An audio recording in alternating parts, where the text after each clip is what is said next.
I'm breathing really heavily. Hold on. Lifting a 60-pound dog, just like, okay.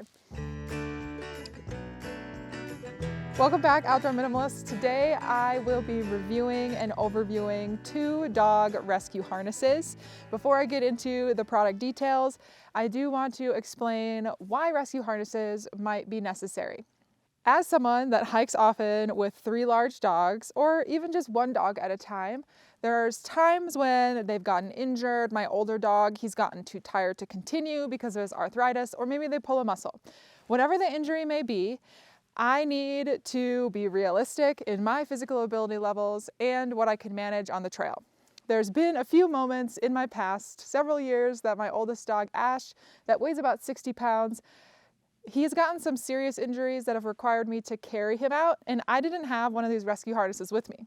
I either had to throw him over my shoulder or just carry him in my arms. And if you have to do that for a few miles, it doesn't really matter how strong you are, it gets really tiring. So I highly recommend that people consider carrying one of these rescue harnesses.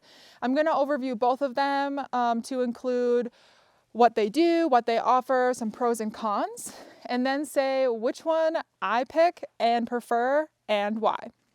So to start, I think I'm going to start actually with the Ruffwear BakTrack Evacuation Kit. The Ruffwear BakTrack Evacuation Kit is a relatively new design. I think it was actually released in 2023. This is what it looks like when it's all packed up. It does weigh about a pound, but I'll put the exact specs in the description below and on the screen so you know how much it weighs. Overall, I have tried this one before on all 3 of my dogs, and it works fairly well. Like, it would get the job done, and it includes 3 things. So it includes a muzzle, just a fabric muzzle, which I'll show you in a second. It includes a carrying vest for the human, so it's kind of like a backpack type vest, as well as a sling for the dog. All of the straps are color coded, so it makes it easier to put it on the dog, hopefully in an emergency, and it has the instructions written on the vest itself. So even if it's the first time you've ever used it, which I do recommend trying these out with your dogs before you need them in emergencies, but if it's the first time you're ever using it, it has instructions right on the harness for the dog, and it's really easy to follow. And then the last thing that I'll mention is the price. I will say that this one is a little bit pricey. It's over $100, but if you're concerned about not being able to carry your dog out, should they get injured or sick on the trail, it's still worth investing in. All right, so let's see how it works. All right. It's not what I expected. This is the fabric muzzle, and it's kind of nice that they included this, but honestly, I wouldn't use this really in any circumstances. The fabric muzzles are not really a good quality. If you have a dog that might be a little feisty and you're afraid it might bite you, you could use this, but if you're nervous about that, I recommend conditioning them to a muzzle that fits them properly and one that allows them to drink and breathe and pant a little more easily.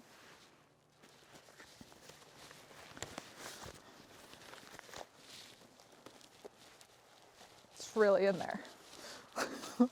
It's like kind of hard to get out. Ah! Okay. So the packing pouch is built in onto the human side of the harness, so you can see it kind of looks like a backpack. I'm gonna have to lay down on the ground. So on the dog side of the harness, which has the orange buckles, it has a little head and then a little dog tail to show you, like, this side goes to the head of the dog and then the other side goes to the back of the dog. And then this piece of paper here has the instructions so you can see how it works. There's also a QR code if you do have service or you're testing this at home, so you can see the instructions on their website. All right, Piper, come here. So today I have a lovely assistant. Her name is Piper. Come here, Piper. And this is one of her first times ever trying it. Find it. So to start, come here, Piper. We're gonna face this way. You just lay it over the top according to the instructions. So the tail end and then the head end. You'll match the color coded straps. Oh. Hey,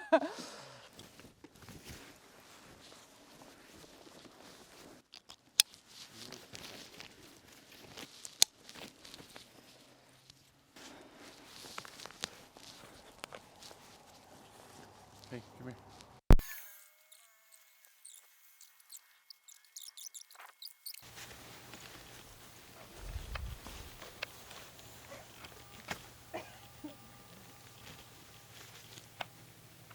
Okay, so it needs to be sitting a little higher. See how it's on my butt right now? It should be like kind of on your lower back. Your dog should be sitting at that level. So I might need to adjust. Okay. So she is positioned a little higher now. And there are straps. Here, Piper. So you can see the side. And you can walk fairly easily. And for this one, you can either choose to carry the dog on the front or the back of your body. I think I should have positioned her a little higher still. Okay. Let's get you out. She did not like that. Here. A few things about this harness, which you'll notice in us trying to put it on Piper. It was kind of overly complicated. I don't think I would want to use that many straps in an emergency, even though they are color coded, which is nice. It was still kind of confusing. And I have actually used this before. So the fact that I've used this probably like 5 or 6 times before filming this video, and then I was still confused putting it on now, I don't think is a very good sign. I will say it is highly adjustable. So it would probably fit a wide range of dogs, but I believe that this is the biggest size. And so for my biggest dog, this size was too small. I think the pros of the Ruffwear BakTrack evacuation kit is that it has the instructions attached. So like if you do get confused, I have something to reference.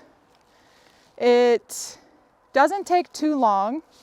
Like if I get a little more practice, it shouldn't take too long for me to be able to put this on my dog. But in my opinion, for like an evacuation rescue harness, there are a few more cons than pros.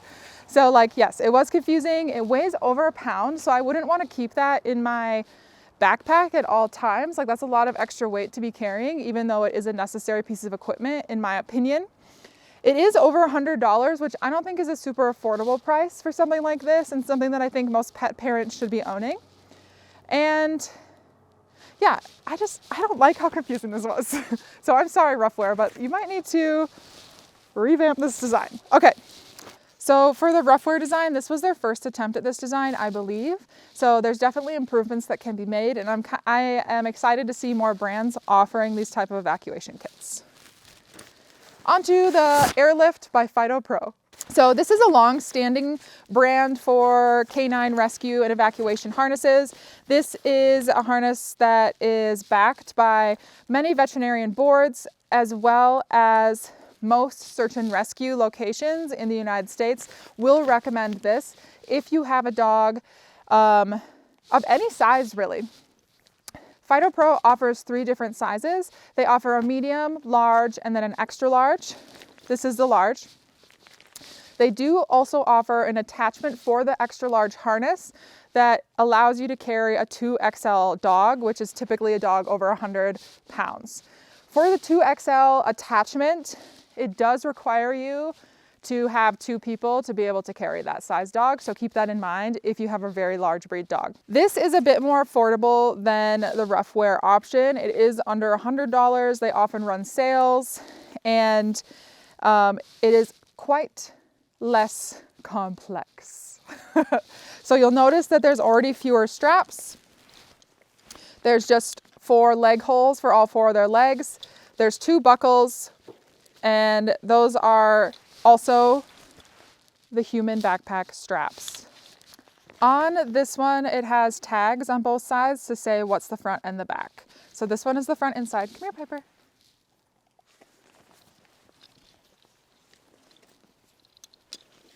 Hi, pretty girl. Come up here so we can see you.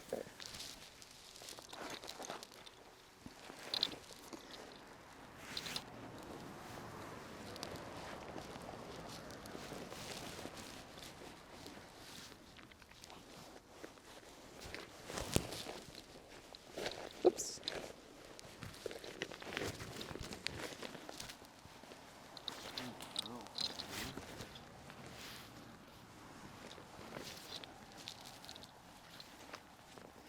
For this, keep in mind that your dog might not be able to be standing while you're putting this on, but it is a little bit easier if they are able to stand. I think I put it on wrong because I don't think this is supposed to be in front of me. I'm not sure, but you can see how, oh, Piper, it's okay. You can see how much more support it has in the back here on her butt and in general across her body. It appears to me that it is a bit more comfortable for the dogs to be in this, even though her face would not tell you so. There you go. All done. Good girl. Good job. I don't have any more treats. Good job. Good job. Awesome. Thank you for your services. And moving on. So I know that was just like a brief demonstration of how they work, but I think that is kind of enough so you understand how they're used. For the Fido Pro, I think that it's very easy, it's very simple, it's very straightforward, it supports the dog well. Neither of these harnesses are overly comfortable for the human to wear, but they are for emergencies. This one weighs about 9 ounces, which I think is light enough for me to keep in my pack at all times. And it's trusted across industries with veterinarians and search and rescue services, as I mentioned before. I think that's most of the pros. It's small, it's lightweight, it's more affordable. It's still like a little pricey, but you are investing in a product that uses high quality materials. Like the straps are high quality, the sewing's high quality. This should last you a really long time. And it's manufactured in the United States in Colorado, which I really appreciate. The only con that I see for the Airlift is that you do need 2 people for the 2XL size, but honestly, I wouldn't want to carry a dog over 100 pounds by myself anyway, so their design still works fairly well. If I had to choose between the two, either the Fido Pro or the Ruffwear, I would, and I do, choose to carry the Airlift Fido Pro. If you liked this review and would like to see more, make sure you hit that like button. I don't know where it is on the screen, but you can find it. And you can also subscribe to stay up to date with new releases of our YouTube videos on the YouTube channel. If you want to stay up to date with podcast episodes that are released every Monday about various topics regarding sustainability in the outdoor industry, you can subscribe to our Spotify or Apple Podcasts. If you want a nice clean package to know what's going on every single week, the easiest way to do that is to head over to theoutdoorminimalist.com and subscribe to our weekly newsletter. And together, we will create a better outdoor space as we recreate.